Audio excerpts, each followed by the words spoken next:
Welcome back to Tailgate Talk. This is episode number 8 on season 1. And boys, we are headed in the second half of the season here in high school sports. And it's fastly passing away on us.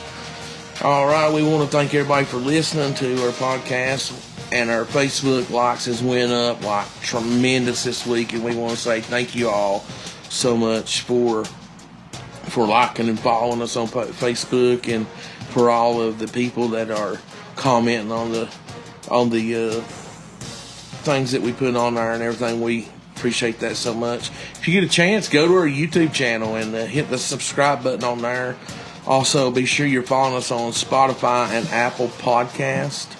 That's probably the way that the episodes are going to start coming out to Facebook. It's going to be through either Spotify or the Apple Podcast one, whichever one I feel like sharing it from at the moment. So be sure that you are following us on there as well. And that way you don't miss an episode of Tailgate Talk. Boys, college football. Week number 5, we had some crazy stuff going on last week. And Kentucky didn't just barely beat Florida. They absolutely embarrassed them. I mean, they absolutely embarrassed them. Kentucky looked great. That score ended up being 33-14. Never expected that either, the way Florida played against Tennessee. I regret it because I told y'all that Kentucky always gives Florida fits at Kentucky, and I had a gut feeling I should have went that way, and I regret it now. Well, I had 2 games that I wanted to put on my upset list. One of them was either going to be that game or it was going to be the Tennessee-South Carolina game, and You picked wrong. I did pick wrong. I just felt like maybe the South Carolina-Tennessee game, Tennessee would be looking for revenge and would have kind of stumped their toe maybe a little bit. But no, Kentucky got it. And I know they were favored, so, I mean, you really probably shouldn't call that an upset, you know. All right. The next game we have on here is South Carolina 20, Tennessee 40. What do y'all think about that? I thought Joe Milton looked rough this week from what I watched of it. He's just so inconsistent. And I know I've said that like a million times, but he literally, one drive looks awesome. Like he'll throw a 90-yard bomb and look incredible, and then the next drive he's absolutely terrible. So I don't know what Tennessee's doing. I mean, they win against South Carolina, but I don't think South Carolina's really that good. So I think, South Carolina's not a bad team. I don't think they're terrible, but they're going to win them some ball games. They're going to surprise some people too, I believe. I thought Tennessee would win this, but I didn't think they'd pull it off by that much. I figured it'd come down about a touchdown game. But they blew them out right there. Well, they were like really blowing them out even more, and then it ended up being, they let them climb back in it some. But Tennessee's running back had a big game. One of their receivers had a big game. So Squirrel White, man, that guy's leg that got broke. That was disgusting. Made me sick to my stomach. Disgusting. That was very. I hate to see that. I do too. Very, very bad. Notre Dame 21, Duke 14, boys. This was a great ball game to watch right here. It was fun to watch. I didn't honestly see that one going out either. I figured that after Duke beat Clemson, that was like their high, and then I figured, the weeks ahead would be get rougher and rougher for them. But they played pretty good against Notre Dame, so I don't know. Duke's not a bad football team. No, man. they're not at all. They're pretty good. I just thought, like, coming off such a high that it would be like, that they would progressively get worse as the season went on. But They looked pretty good against Notre Dame, I thought. And they upsetted me. I predicted them Dookies to win this and pull it off. But I tell you what, their quarterback, man, I didn't think he played worth a dime at first half. And then they come out the second half and started running all over Notre Dame. And, I mean, they was running that wheel, but, you know, about too late to start that. They should have done that in the first half. And but, yeah, you upset me, Dookie. Well, you know how it is. It happens. Washington 31, Arizona 24. I'm gonna say this. Washington is a team that probably nobody really wants to play right now. I agree with that. And they're flying kind of under the radar with it. I mean, you talking about a team that when their offense finally takes the field, they're already up 13, 14 to nothing. You know, you can't. That's pretty good. And the Penix Jr. guy, another huge game. He didn't throw a touchdown, but he threw for like 360 something yards. He was like 30 for 40, I think. That's he's another huge definitely game at for the him. top of my. He's huge, man. He's at the top of my Heisman. He's a huge Absolutely. player. He's so good. Absolutely. Yeah. Kansas 14, Texas 40. I seen that one going that way. Texas just keeps looking better every week, don't they? Yeah. Yeah, they do.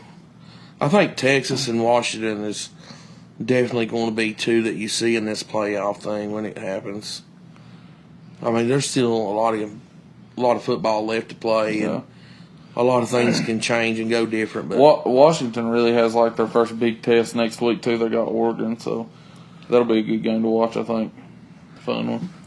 Oh yeah, I think this year, I believe you ain't going to see a team that ain't going to at least get beat one time. But if they is one, I think this Texas team stands a pretty good shot. Yeah, you're right. I mean, honestly, I don't think Texas can really afford to lose a game, though. Yeah. Unless you have a lot of other teams start losing. Georgia 27, Auburn 20. I had to throw that in there about Washington. I was like looking at the schedule. I knew something big was about to happen. Yeah. Georgia 27, Auburn 20. This game right here, Georgia, it wasn't that Georgia played bad. Auburn came to play. And I'll be honest with you, if you're number one team, Auburn's not the place to be rolling into because they have upset a whole lot of very good number one teams at Auburn, and they just about pulled off another right here with this one. I mean, but Georgia done what championship teams do. They found a way to win it, and it was a good ball game right there to watch too. I mean, God, I loved this weekend. It was, and Georgia's got Kentucky next week too, so. You know, with Kentucky coming off a big win at home against Florida, they could really give Georgia a good challenge, I think. Yeah, I mean, honestly, I wouldn't be surprised if Kentucky don't win this one too. I mean the way they're playing, dude. Yeah, I mean, I like I said, I think if Georgia plays like they did in the second half of that South Carolina game a couple weeks ago, whenever it was, man, they looked like incredible in the second half of that game. Yeah. And if they play like that a whole game against somebody, I mean. They gave up a whole lot of rushing yards. Yeah. And that Kentucky running back is good. Yeah, he looked good. And So that may be the difference, don't you think? Oh, yeah. And the thing about Kentucky is they've been progressing for the last 10 years. They've slowly been getting better and better and better. A lot of people think of Kentucky, you think basketball just like Duke. But their football program has been, progressing for the last 10 years, getting better and better and better. And they may be for real this year. Yeah, man. Well, all right. Virginia Tech 38, Pittsburgh 21. I throw this game in there for tournament, really. Woo!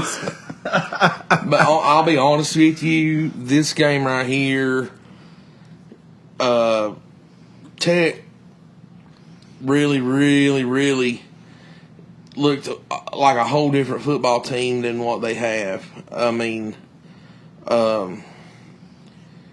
quarterback play, Drones, I think he brings a whole new element to the team. He runs the ball strong, and he actually threw the ball very well in this game. I think he just needs a little more experience and confidence. Yeah.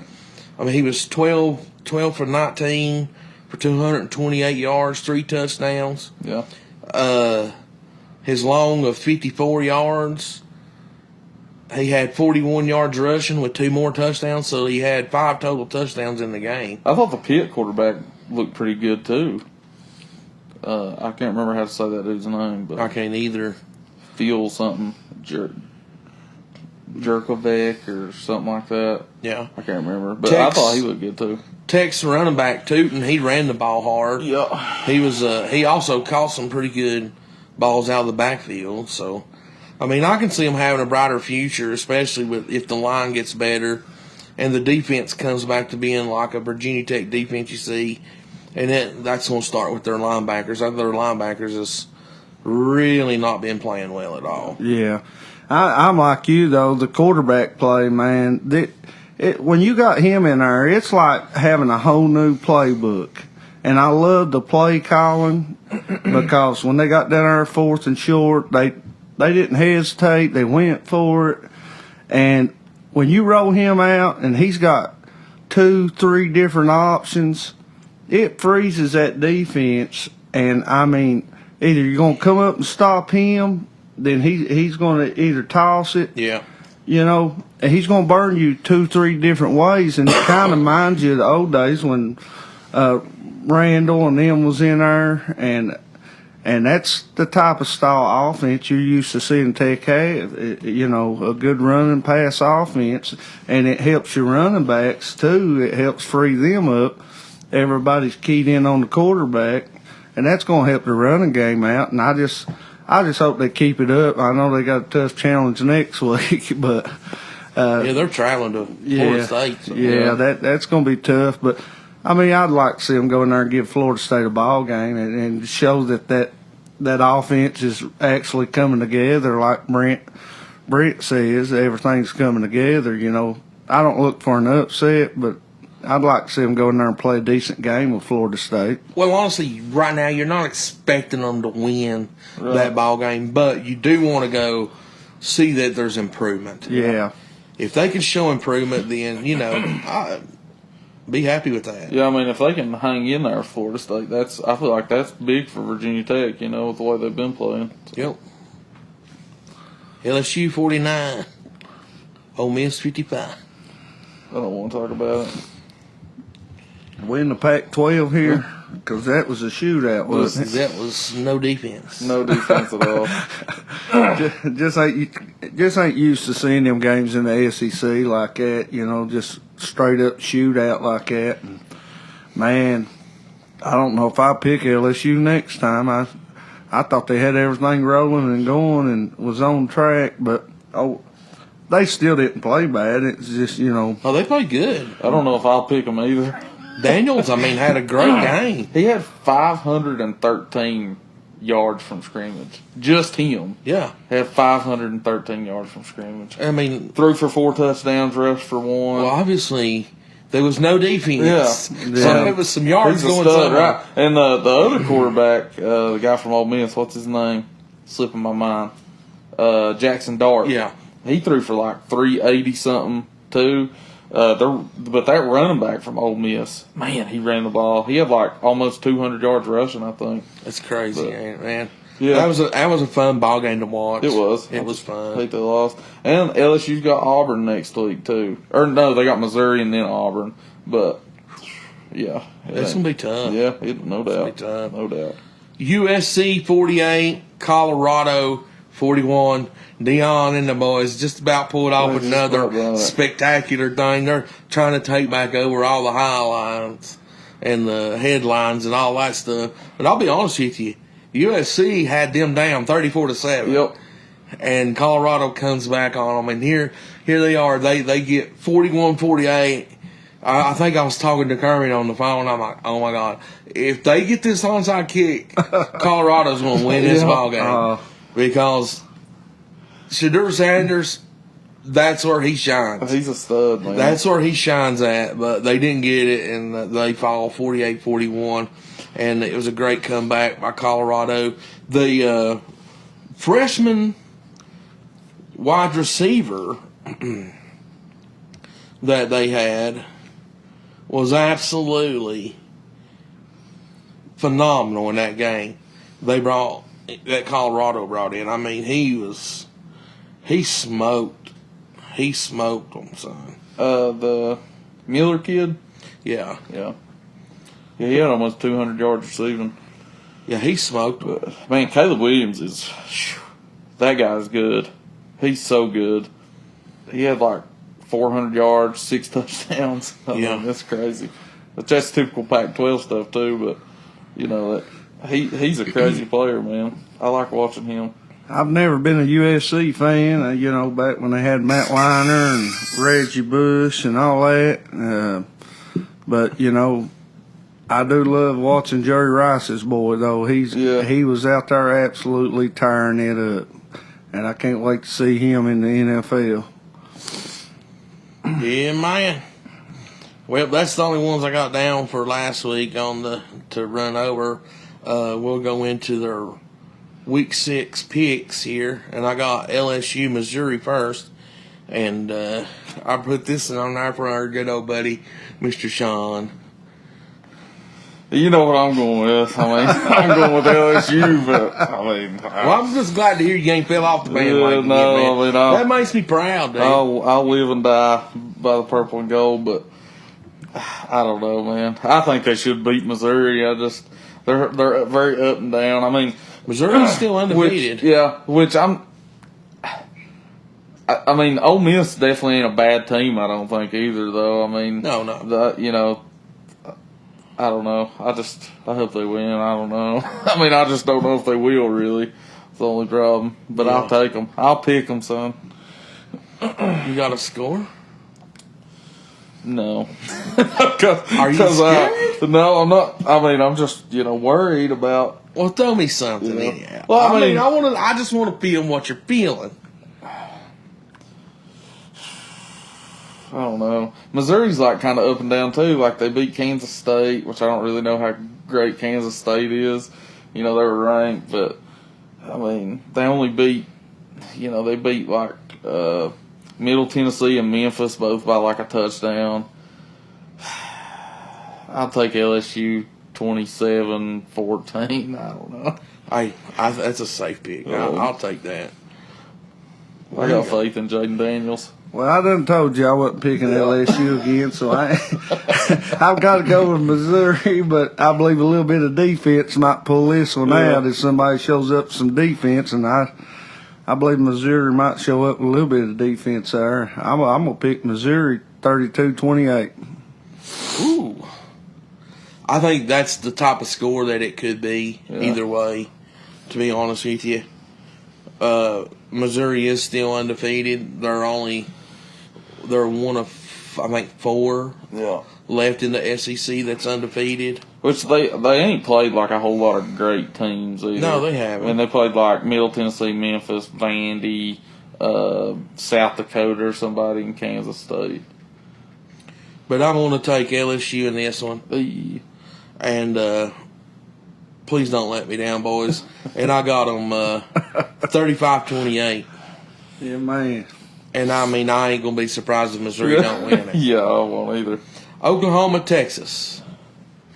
Can't go against my Texans. I really believe them boys going to win out and be there in the playoffs at the end of the year.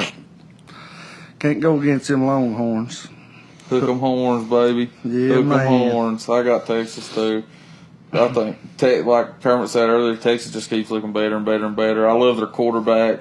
I think their offense is really like meshing really, really well since the Alabama game. Man, they just look overall really, really good. So I got Texas too. Well, I got Texas 35-17 in this one. What I love best about Texas is man, their offense and defensive line looks the same. They look tough on the both sides of the ball up front. I think Texas coaching is really, really good too. Yeah.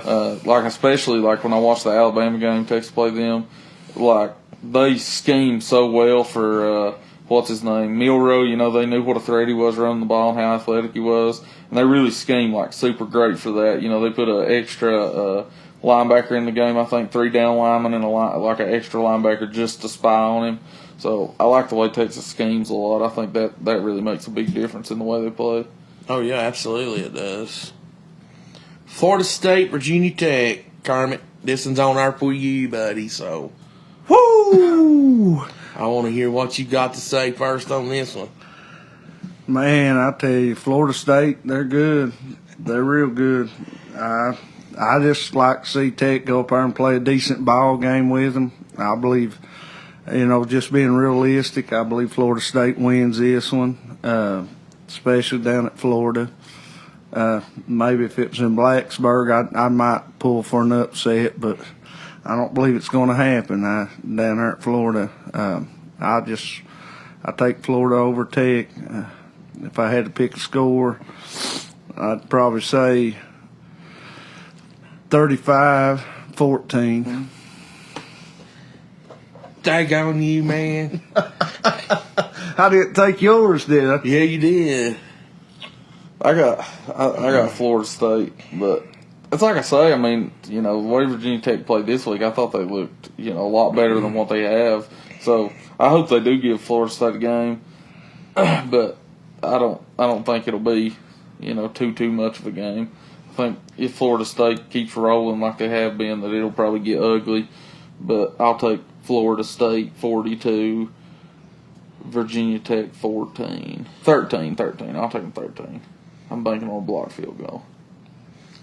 Beamer ball. I got Florida State in this one, and I think, I'll give it 35-17 in this one. Syracuse UNC. Guys, this one's to me a coin flipping. Syracuse has actually been playing pretty good football. Ain't College Game Day going to Syracuse this week? They may be. I'm not sure. I think I heard that College Game Day is going to Syracuse. It'll be the first time, I'm pretty sure, too. Really? I think so. Who you got? I'm kind of like you. I think it could probably go either way, but I'm gonna take Syracuse at home. That's not a bad pick, man. honest to God, that is not a bad Especially pick. if College Game Day is going to be there. Man, they're going to be fired up. I got Syracuse. I was thinking like a safe pick and just going UNC just to be safe. But, honestly, so I can see Syracuse winning Let me make this sure game. that I'm right here. I got it 28-14. I'm gonna go with UNC. Yeah, man. I'll call it 28-21. I'm going with UNC. But now I tell you, Picking against me, boys. Syracuse, they play big when it's Clemson.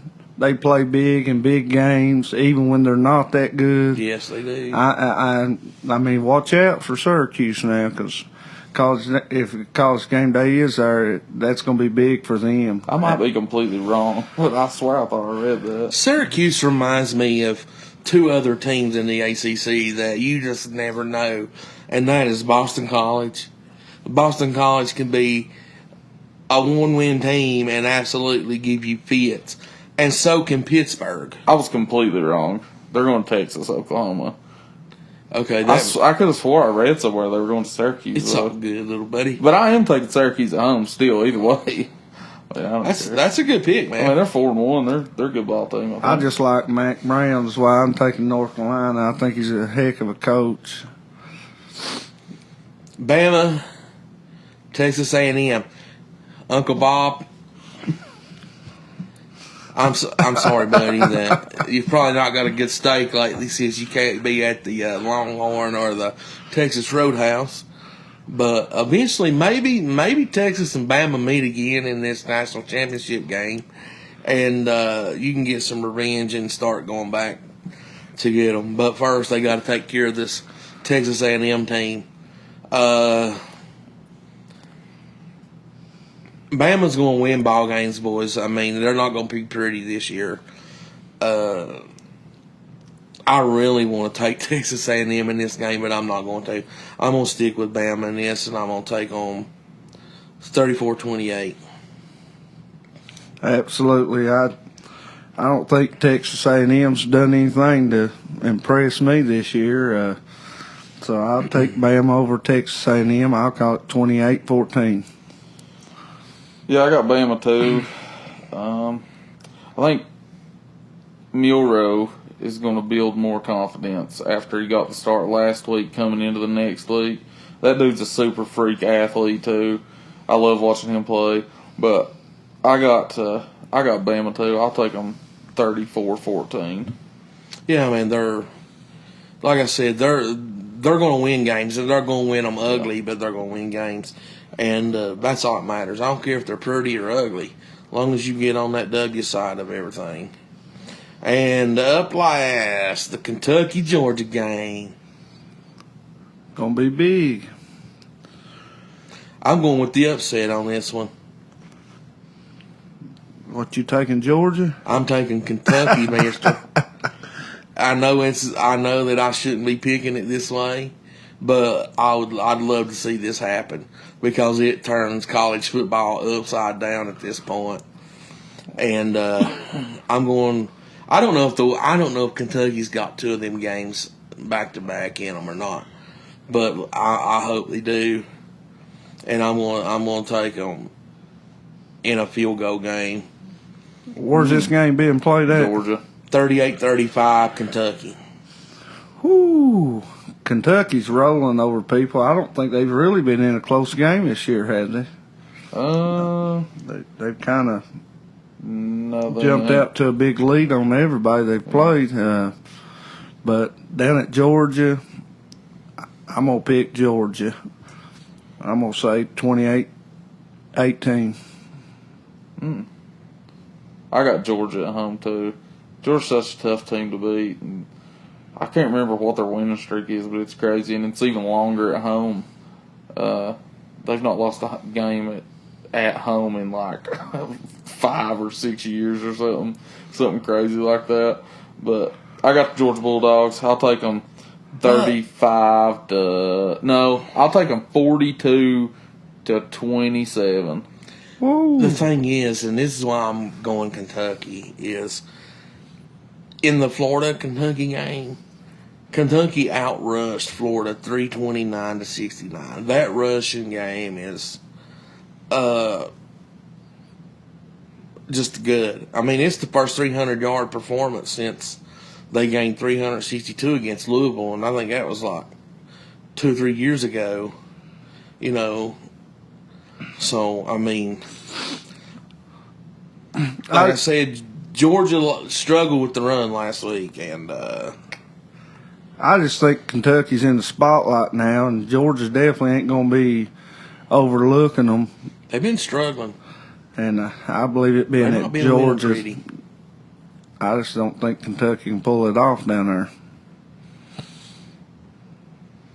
Well, we're going to find out Saturday. Ain't no doubt. Yeah, man.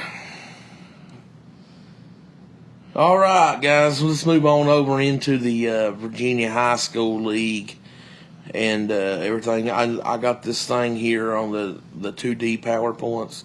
This is not 100%, but it's pretty dang close. Right now, Union is at the top at 5-1 with 104 points, and they've got 33 rider points with a 22.83 average. And if you listeners don't know what the rider points is, that's just bonus points that you get from teams that's actually won games over losing games. Number 2, we got Graham at 51 or at 5-1, and they've got 96 points with 25 rider points and a 20.16 average. Ridgeview is sitting at number 3 at 6-0 with 108 points, and this is what's concerning to me is they've only got 10 rider points at 19.67 average. Tazewell at 3-2 is number 4. 68 points, 18 rider points, 17.2 point average. Gate City is at number 5 with 3-3 with 78 points, 19 rider points, and a 16.16 average. Lee is at number 6 right now, 2-3 with 56 points, 24 rider points, 16 average. Marion is at number 7 at 2-3 with 56 points and 20 rider points, 15.2 average. Lebanon, which is starting to look like a whole different football team, is 3-3 now with 72 points, 16 rider points, 14.67 average. Number 9 is Wise at 1-4, 44 points, 21 rider, 13 average. Number 10, Virginia Highs at 1-4 with 42 points, 23 rider, 13 average. 11, John Battle 1-4, 44 points, 17 rider, and they're at 12.2 average. And at number 12, Richlands at 0-6, 42 points with 23 rider points, 10.83 average. So The thing that I think's funny about all that is Richlands is 0-6. yes, And have more rider points than Ridgeview High School at 6-0. they do.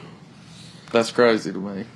That's Ridgeview's played a couple 1A schools and stuff like that ain't won no games, but I have something big on that, so we'll cover that in a few minutes, man. But I'm glad you brought that up because, I mean, honestly, when I first looked at this, when you sent it to me, I was like, "That is insane." it is insane. It's crazy. So I mean, honestly, I mean, we thought that the way the point system went, our playing probably competition may just help you as far as the competition part. Yeah. But I'm not sure. I mean, it obviously helps you a little bit in these rider points. Yeah. So, that is crazy. That is a crazy thing there. All right, week 6, Mountain 7, and Cumberland scores this past week. Rye Cove gets it done, 31 against Lehigh, 26. They had a little scare there. The kid hurt his neck. I was watching the game. I was like, oh no. I was actually helping Kermit get out of Twin Springs. And I was like, Kurt, this ain't good, man. Cove's got a guy down. And I said, I believe he's hurt bad. But he ended up not being nearly as serious as what we thought for. But Rocco pulled out a big in here. Yeah. What they say, he broke his rib, one of his ribs? No, it was. They thought it was a neck injury. I don't think he med-flied him, didn't they? Yeah, they med-flied him. It was a neck injury. He was hurting in his neck. So no, I don't think he had any broken bones. He come out to be that everything checked out good, and we're thankful for that. Yeah, man. I think we all picked Rocco to win, didn't we? I know I did. I just did too. felt like this was the year they got it done. Yeah, that's a big win for Rocco too over Lehigh. I mean, now, I know Lehigh's one of the weaker, I guess you could say, teams in the Mountain 7, but Lehigh's not a bad football team. From what I've watched them play, I think they look decent. Yeah. But I think that's a big win still for Rocco, even if they're a weaker team, not at the top of the Mountain 7. I personally didn't think Rocco would struggle with Lee as much as they did, because Lee had the lead at one time, didn't he, when they first started? They had the lead several times. And Rocco barely held on to pull this thing out. I'm glad for Rocco. They deserve it. It's definitely a big win for them and their program. Well, Lee pulled close, and then gets the ball back, and it has the ball driving on the last drive of the game, and the quarterback rolls out to his left. It's 4th and 10, and he had 40 or 50 yards in front of him. And instead of running and picking this first down up, that's where you got to learn, down and distance, instead of just chucking it in the end zone. Pick up the first down, get out of bounds, reset your downs, and then go for something.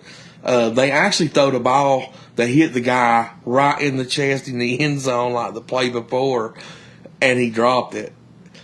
I felt like it was a catch. We don't have instant replay. It looked close, but yeah.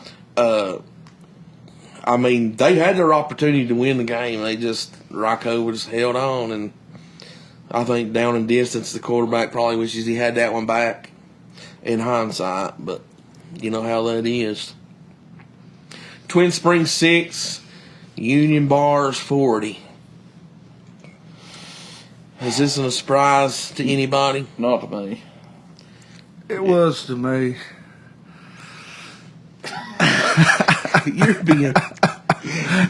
I'm telling you, I was kind of disappointed. We got there at the game, and with Twin Springs putting up 50-some points on people, I know they probably didn't have a chance of beating Union, but I expect at least they come out the first quarter and put up a little bit of a fight. But I don't even think they got a first down till late in the second quarter. It was almost halftime before they got their first down, and I know my boy was sitting on the bench after the first quarter, and I just expect a little more out of Twin Springs. I expect them to go out and win that ball game, but I expect them at least go out and put some points up on the board.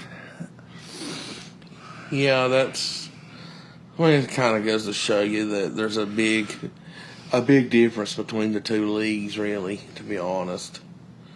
I know Rocco just pulled off a win against a Mountain 17, but yeah, we're not talking the same level. No, we're not talking the typical. The league. That's the same Mountain thing that was about to beat Lehigh by 60. They were up 35-0 at halftime. Oh yeah, couldn't do nothing with them. So it ain't surprising. How much Keith Chandler did we see this week? I didn't watch the game. Not a lot. They put him in there just to fake a run on 4th and short. Okay. And put him in there and didn't even give him the ball, just faked it to him and handed it to the other guy. That's what I figured. But now he said he was 100%, said he was ready to go, and I believe he's a little upset he wasn't getting to play. But it is what it is. Yeah. I understand trying to save him for Ridgeview, making sure he's 100%, because sometimes a kid will tell you they're 100% just because they want to get in there and go so bad. That's absolutely right. And it's tough. Yeah, he could have got a big chunk in his 1,000 yards in this game, honestly, I believe. So I understand, but I also understand, he just came off that injury, and it probably wasn't nothing serious, but you still don't want to risk it because you still got some especially district with, coming with up. a player of his caliber and what he is to Union. He's one of their best offensive players. You can't risk that in a game that you got. So. Tennessee High 42, Gate City 13. No surprise here. Gate City's offense is still non-existent. I would go as far to say terrible.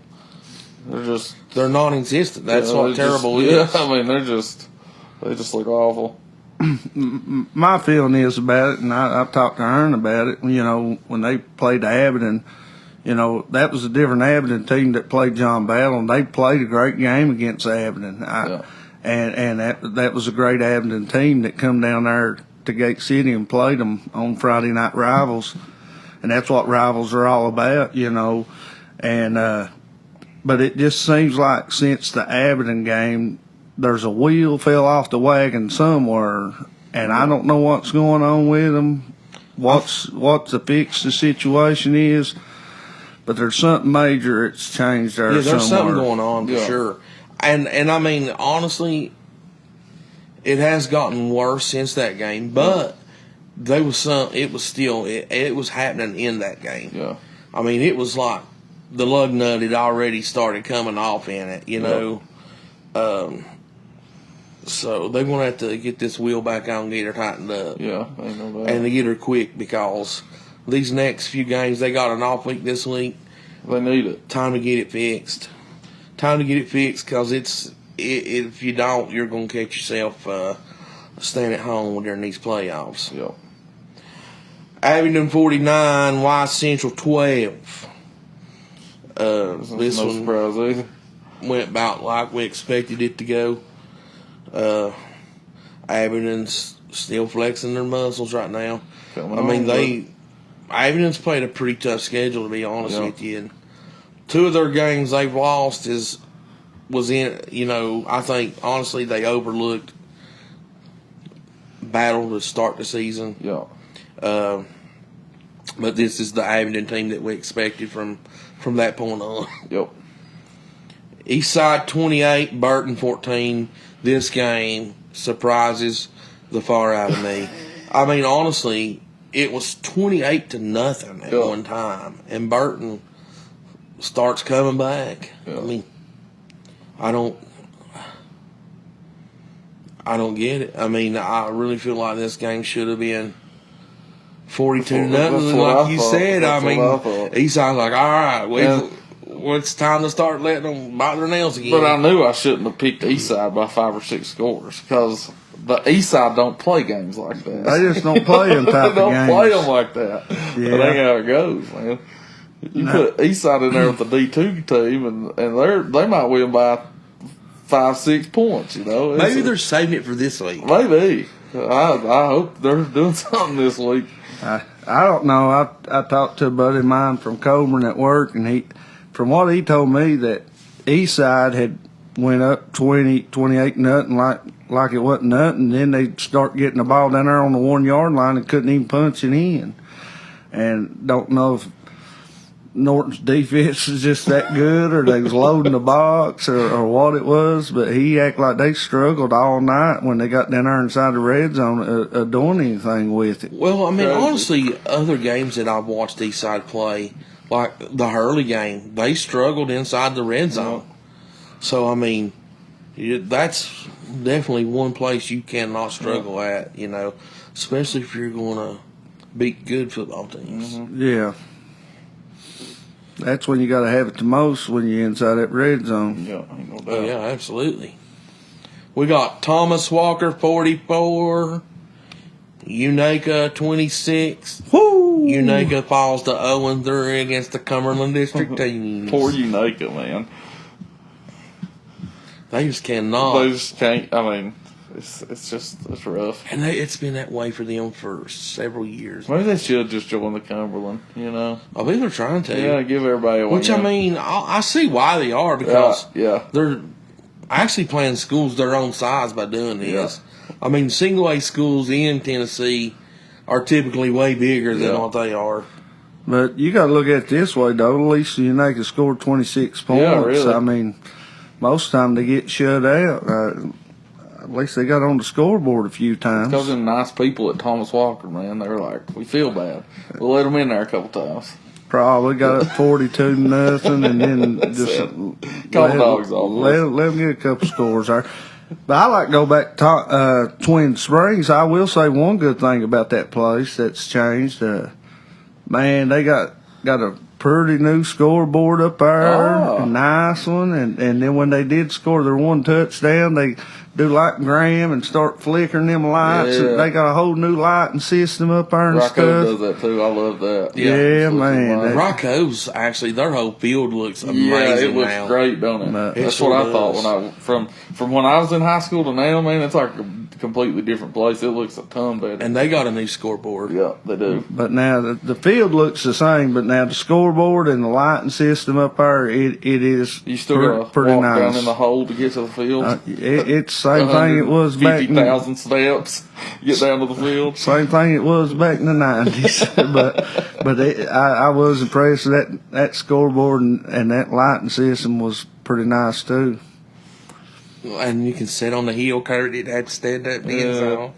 And he didn't have to get in the stands. He sat over on the hill. Yeah. 11-24, John Battle 14. Lebanon is starting to win some ball games, boys. Starting to look a little better. I mean, it is John Battle that they John play. Battle, they just. I'm not picking Battle rest of the year.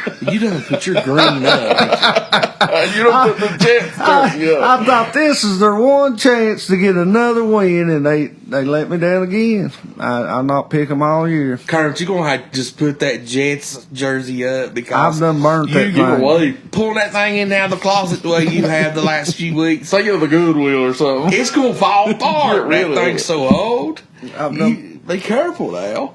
done put that thing in the barn fire. Bonfire. What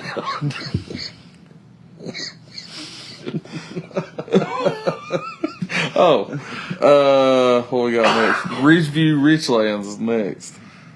Ridgeview Richlands, 34-12. I think this is no surprise to me either. Kermit got me tickled, man. Him in that Jets jersey, just that. This one right here, I actually thought Ridgeview would put up more points than that on them. I thought it'd be a little bit worse than what it is. Which I know Ridgeview's going to come out on top in this one. I don't know how long it took them to get 34 points on them or not. You know, did they have to do it the whole ball game, or was it in the first half? Sure. I to be honest with you, this is one that I was going to go back and watch, but I didn't. Now, according to keeping up with it through the Twitter, I mean, it was a struggle. Yeah. I mean, they didn't really put it away till toward the end of the game. I didn't figure Richlands would score 12 on them either. Well, with you. I don't know what to I don't say know when about it. Richlands scored either, though, so I didn't watch it. I mean, they scored early. I mean, it was, if I ain't mistaken, they actually scored first. Really? Yeah. So, I mean, honestly, I just felt like this game was a little closer than what it should have been. Yeah. I don't know what the issue is because I didn't watch the game, but I just feel like that one should have been a little bit worse than what it ended up being. I like to pull them box scores up. That way you can see, how many scored in the first half. And I pulled the box score up on this one, and it never did pull nothing up but the final score on it. I don't know why. If you done it through Max Preps, it's if you don't have somebody breaking it down that way, then it won't show it that way. So, Castlewood 40, Northwood 30. Good for Castlewood. I'm telling you, they got a win, boys. Good for Castlewood. And I'll be honest with you, I watched Northwood against Rock Cove and Twin Springs, and I honestly felt like Northwood would probably win this ball game. I think we all picked Northwood, didn't we? I think we all did. I think we all did. Did you? I can't remember. I'd have to go back and listen to the last podcast. I'm pretty sure we all picked Northwood. So, look, hats off to the Castlewood Blue Devils, man. You got you a big win. Enjoy it. And then, if I'm mistaken, this was homecoming for them, too. Oh, so, that's awesome. Yeah. Good for them, man. So they ended up getting their homecoming win. So congratulations to the Castlewood Blue Devils on their 40-30 win over Northwood. Yeah, man. All right, guys. Week 7 picks. Gate City's on that much-needed bye week, and hopefully they'll figure it out. It's kind of short this week because we have a lot of district teams playing each other on both, like East Side or Mountain 7 and the Cumberland district. Yeah. So you got a lot of district games playing each other. Up first, the big game this week, boys. The one that a lot of people are talking about, and that's the Union Bears and the Ridgeview Wolves. Is this on Rivals this week? No. Okay. It ought to be televised. Yeah, it ought to be. For sure. I'm not so sure. I mean, it's a rival game. I give you that. No, I'm just saying, it's a big game for the Mountain Seven. I didn't know what the rival schedule looked like. Union and Ridgeview. Let's hear it, boys. Kermit, are you? This is first. your two's thing this week. I'm excited. Are y'all getting scared to go against each other? Go ahead, Kermit. What you got on the Ridgeview Union game, Mister? Well, here's how I see this game going. It's definitely the biggest game of the week. Everybody at Mountain 7 is going to be watching it to see who comes out on top. Me, if I'm Union's coach, I'm telling my kids this week, hey, we ain't done nothing, we ain't accomplished nothing, we ain't beat nobody yet. Until you win a state championship, then we'll say you done something. And because you got to keep them kids,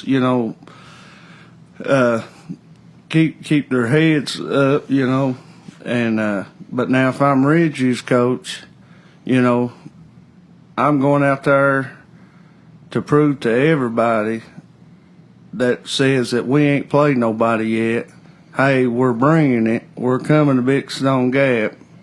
And we're giving you everything we got.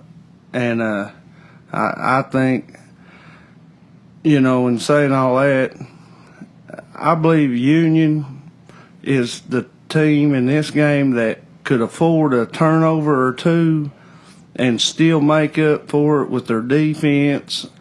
And because their defense is extremely tough. They are extremely good. About every kid on that team's been on that defense since last year, and it was extremely good last year. So I think in this game, if you're Ridgeview, you can't cut forward to come to Big Stone Gap and make a mistake or two and get down quick in this game. The way Union can run the ball and control the ball. I just think Union don't want no turnovers either, but I think they can forward to come back from some mistakes. I'm gonna pick Union in this ball game. I'm gonna pick them 38-14. 38-14. Absolutely. Dang. Well, here's what I got to say. I agree with a lot of what Kermit said. I was talking to some people from Ridgeview this week, and they said, they listened to the podcast, and they said, what do you think you're going to pick? The score. What's your thoughts? But honestly, what Kermit said, I think is right. I think Ridgeview has to play a almost perfect game. I think if you go into a game with Union and you have one turnover, you got a lot to recover from because they capitalize so well when you make mistakes. It's like in the Gate City game. Gate City made mistakes. As soon as they did, Union was in the end zone before you could turn around, But I think Ridgeview's got a lot to prove this week because I feel like they ain't really played nobody. I'm not saying that they're a bad team. I think they got the best quarterback in the Mountain 7. That kid is special, Ryan. I think they've had flashes where they look really good, but what was the competition, is kind of my thing. But I think, if Ridgeview goes up there with the right mindset and they let Ryan O'Quinn play his game, then they could compete. But I don't honestly see that happening because I think their defense is just not where it needs to be to compete with a team like Union. Not compete, but beat a team like Union, I'll say. And, the Union's just got so many weapons everywhere. Paul Huff, Keith Chandler, that other receiver, I can't remember that kid's name. Their quarterback can run the ball. They spread the ball out so well, you got so much to cover. And, Ridgeview ain't looked very good up front, and if you let Keith Chandler play his game, he'll kill you. But I got the Union Bears, and I'm going to take them 35-14. Well, here's my pick on it, and like a lot of them just mentioned, Ridgeview is unidentified right now, and this is why I say that, is their schedule. They've played Burton, Grundy, Wise, Virginia High, Lee, and Richlands to this point, those combined schools is 5-25 in wins and losses. Needless to say, I think Virginia High at a 1-4 team is a lot better team than most 1-4 teams that you're going to see. Absolutely. But Ridgeview ain't played nobody, boys. This is a hard one to pick because of this. Like you was mentioning, they are 6-0 and only have 10 rider points. Yeah. You know, Richlands, like you said, is 0-6 and's got 26 rider points. That's a big difference. Yeah. And I mean, this is their time to really say, this is who we are. This is when they need to stamp in and put the stamp on it and say, this is the Ridgeview team we are. Yeah. But I just think, honestly, with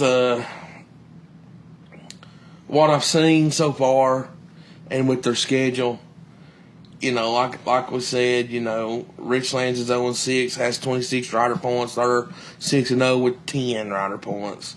I just feel like this is where Ridgeview's schedule bites them in the behind. Yep. And I think Union wins this game pretty big.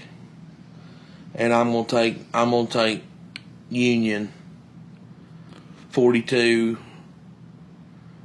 I'll give them 21. That's right. And that's like I say again, you know, I definitely don't think Ridgeview's a bad team by any means. I think they got playmakers. I think, you know, they got some special players. Union is just such a dominant team. Union, they play exactly how they want to play, and there's nothing you're going to do about it. Their defense absolutely gets after people. It's just going to be a definite tough game for Ridgeview. This is the hardest game they played by far. Yes, Ridgeview's not seen what they're fixing to have to go through. Yeah. And, I mean, how do they handle it? Yeah. And like I said, this is their time to say, hey, we are. Yep, exactly. And turn it around. Make it a close game. Make it a closer game or even win this game. Right. And I tell you, that Ryan and that Honeacre kid and that number 10. Yeah. And Baker. Them are three really good athletes. Yeah. And, you know, but in saying that, you know, Union's probably got twice that many on their side of the ball. Yeah. It's going to be even harder to contain. Like you were saying earlier, you know, you got Paul Huff, you got Keyshawn, Rayshawn, the quarterback, Keith Chandler, at Braxton Bunch kid, and I mean, just so many more weapons that Union can use, and you know Union's going to key in on Honeacre, and surely they're going to spy the quarterback, you know, because you can't let him get out and he'll kill you with his feet. Yeah. If you know, and it's just going to be a little bit easier for, in my opinion, Union to key in on Ridgeview's key players. Yeah.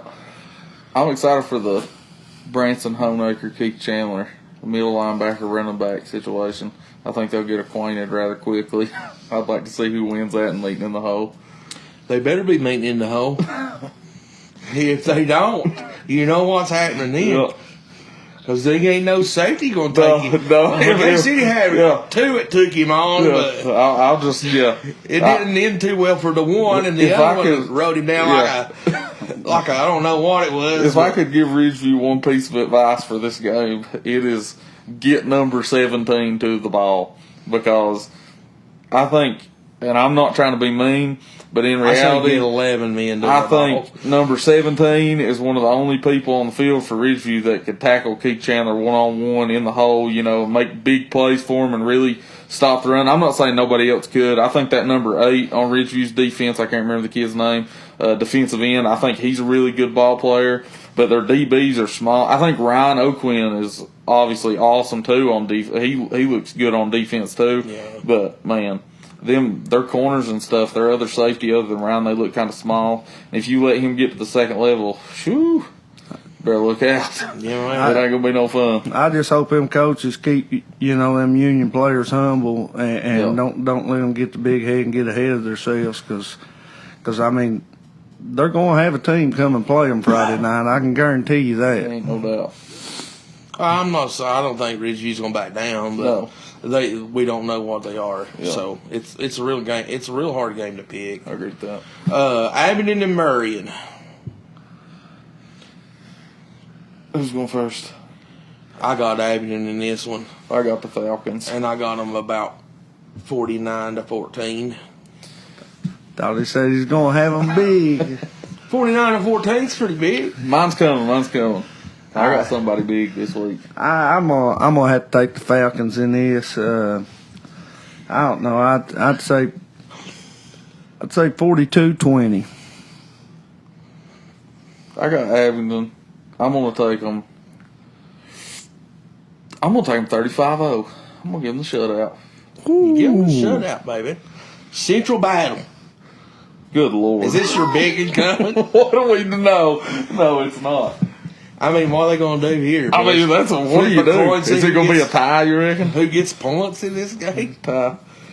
I don't know. I don't know what to pick on this one. I'll let one of y'all go first. I'm going Battle in it. I swore up and down I'd never pick Battle again this year. But, I mean, you broke it. I'm going Battle 14-7, man. I just said the same thing earlier, and I wish I knew Battle was playing wise. You should have looked at the time, man, you know. Oh, that's what I get for not looking at the schedule. But well, mouth insert foot, baby. Let's hear it.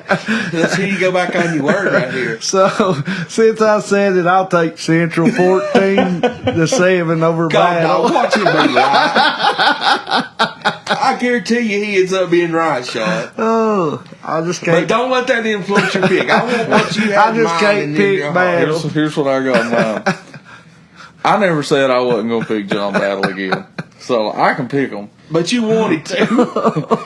Yeah, I know. Yeah, I'm not going to say I didn't want to say I wasn't going to pick them no more because they've crushed my heart this season, you know, coming off big wins and then just throwing it all away.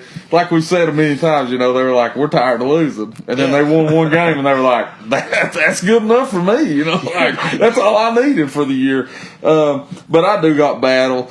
And I think Battle is going to win 21-7.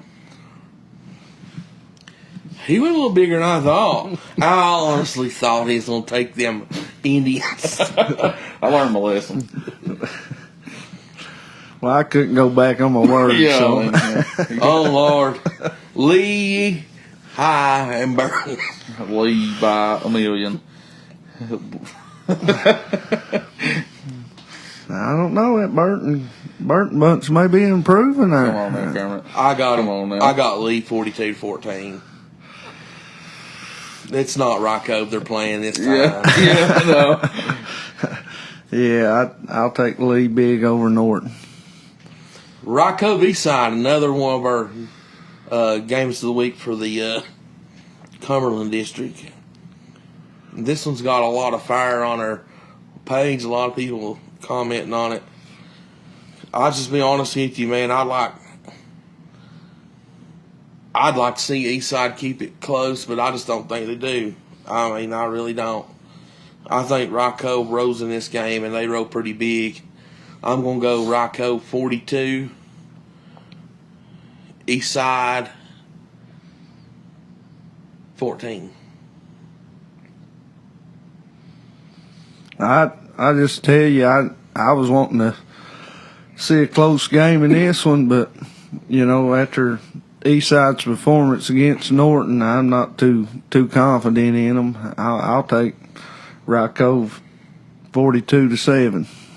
Every time I've picked them like this, Eastside has turned it around and almost won the game or has won the game. So, and if that happens, Rocco, I'm sorry. I'm so sorry for you guys, but... Well... Is this your big one? I got Rocco, and I got them by a bunch. I got Rocco like 55-7. I think their run game is incredible. God, Eastside's definitely going to win this game now. Rocco, you know, they kind of look like the Union Bears of the Cumberland district. You know, they just beat people and they run the ball hard and they're a tough physical team. They look good both sides of the ball. So, and you know, Eastside, which you know, also Eastside don't play, you know, in blowouts. So you know, you never know what could happen. But I got Rocco big. I think that's what'll happen. All right. Twin Springs, Castlewood. I got Twin Springs, and I got them big as well. They're getting back on the scoring train this week. Yeah, I think they'll put up. I'll take them 48-7.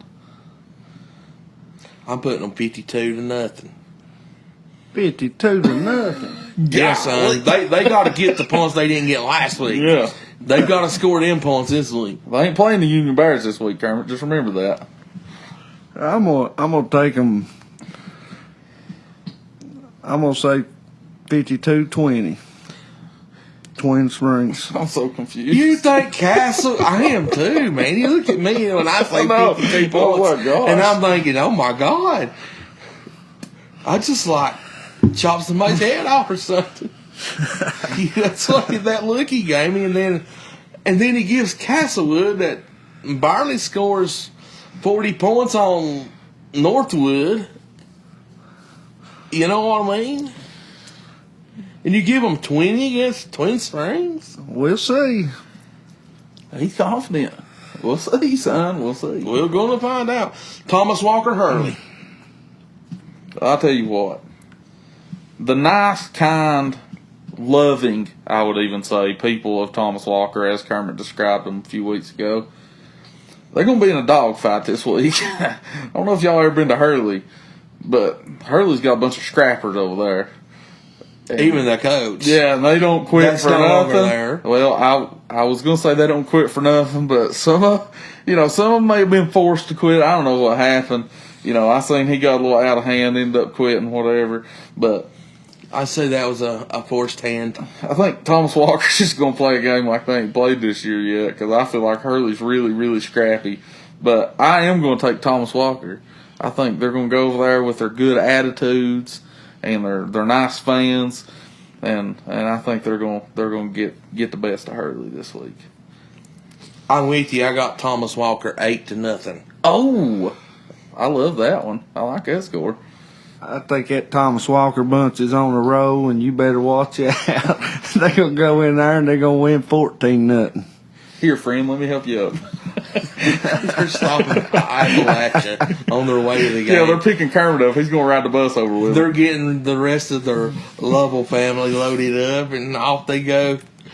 And they're going to go win this game.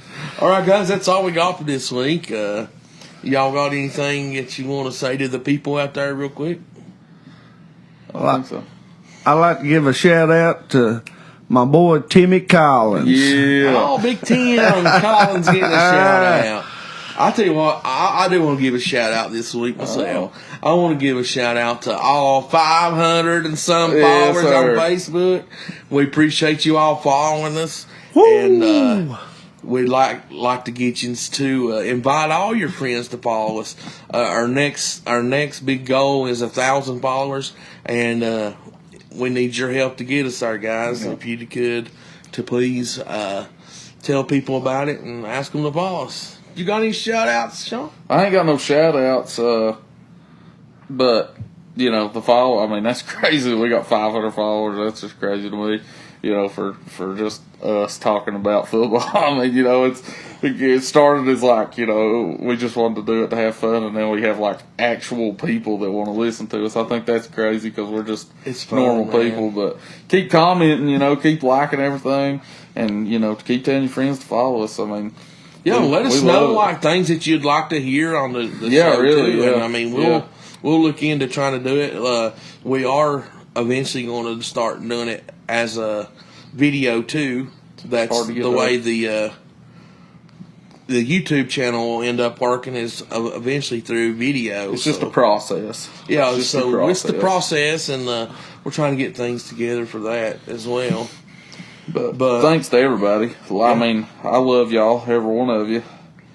I'll tell you though, sometimes I wish somehow I could get my Facebook page, my personal one, and the Tailgate Talk one separate, because I can't even get on Facebook anymore and see, like, my mom will tag me in something, and I'm like, I get on there and I scroll down, it's like Tailgate Talk, Tailgate Talk, Tailgate Talk, Tailgate Talk. I'm like, I don't even know what's going on on my Facebook anymore, but man, we appreciate it. The real world now is Tailgate Talk, baby. Yeah. And that's what's awesome. I love it. But we do appreciate it. Yeah, we appreciate you guys, and we love yous. And keep on sharing, keep on telling people about it. And with that being said, I believe we're going to sign out of here. If all minds and hearts are clear, we'll see y'all on the next time.